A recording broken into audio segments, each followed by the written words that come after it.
Our Baleno clocked 15,000 kilometers and we had to take it for service. So in this video I'm gonna be telling you about that and some of the issues we experienced from the day we bought the car till the day it went for its first service.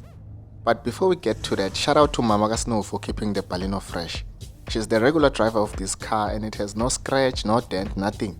And for someone who's a new driver, she's doing really well. So one thing I recently discovered which might be a problem for some is that this car doesn't alert you when it's due for service. Some cars pop a message or show a spanner symbol, but here you don't get any of that. It's just business as usual. You have to know it yourself that the car is due for service. If you're ignorant or really don't know much about cars, you may actually miss a service. There's people out there, especially ladies, who don't know when and why should their car go for service. Some are driving around with expired license discs and they are unbothered. It's just business as usual. All cars come with a vehicle manual with all the information you need to know about your car. But to be honest, no one reads manuals, myself included. The only time you go to a manual is when your car has problems. When my GTI started acting funny, I read the manual cover to cover, hoping to find solutions. Can't nix, but that's pumelap. Back in January, I mentioned that our Baleno had a minor electronic issue and 2 more people on Twitter told me they experienced the same thing. One of the guys reported the problem to the dealership and they apparently told him it was just an Android Auto problem. I personally did not report the issue because I know dealers will always come up with all sorts of lame diagnoses when you have minor issues, especially if it's something that comes and goes. So the issue with our car is that the infotainment system was dizzy. Since Mama Snow is the regular driver of the car, she told me that the screen has a problem, wara. It turns itself on and off, and the problem comes and goes. So I said to her, if the problem happens again, she must record a video so that I can see what's really happening grand sharp. On the 20th of January 2023, she managed to record what was really happening. The screen was turning itself on and off, on and off. Even if you switch off the car and start it again, the screen was just going on and off, on and off. This video was recorded on the 20th of January, but we did not report the problem, we just left the car in G. The next day, the 21st of January, everything was fine. I did not even try to reset the car or attempt any crazy DIY tricks, the problem just stopped without any intervention.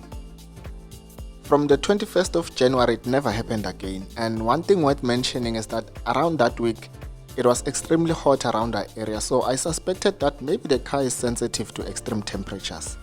That was my theory.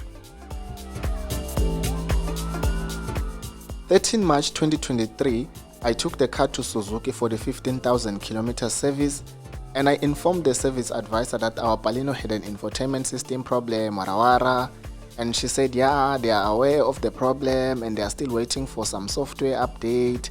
And once they get the update, they will roll it out to all Baleno owners. Okay, sharp, they did the service, and a Baleno comes with a 4-year 60,000 kilometer service plan as standard, so I did not pay anything out of my pocket. The service was covered by the service plan, but they also wanted to work on the wipers as an extra job, and I said no. The last time I said yes to wipers, I paid 1,300 to change Polo Vivo wiper blades. I'm not falling for that trap again.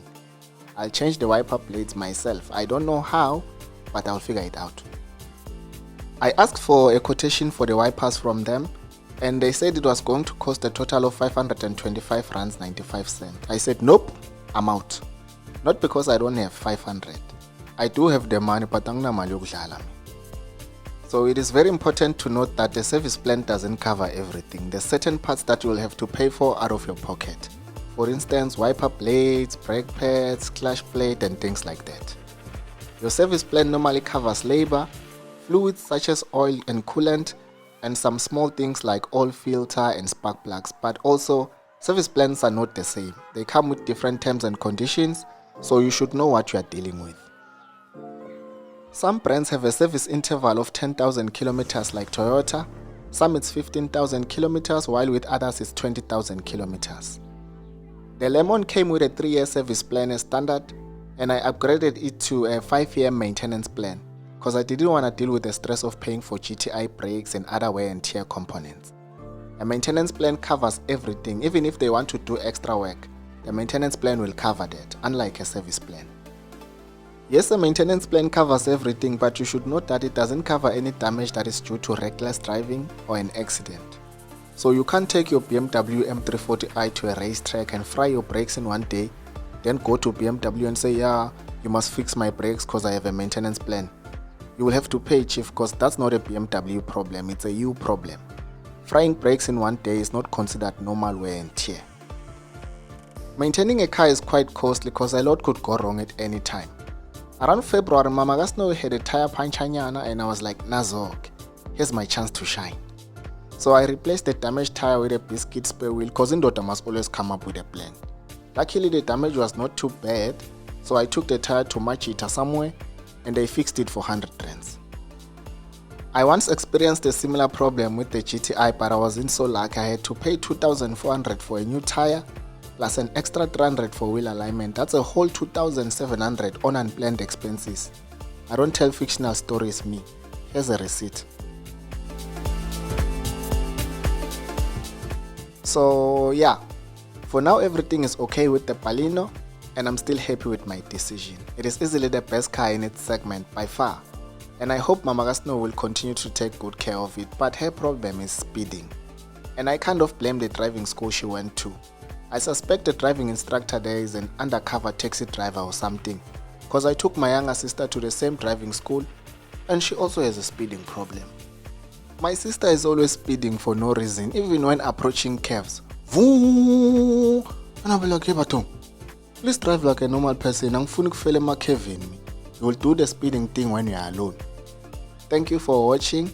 Don't forget to like, share and subscribe to the channel for more car content in a Mzansi context.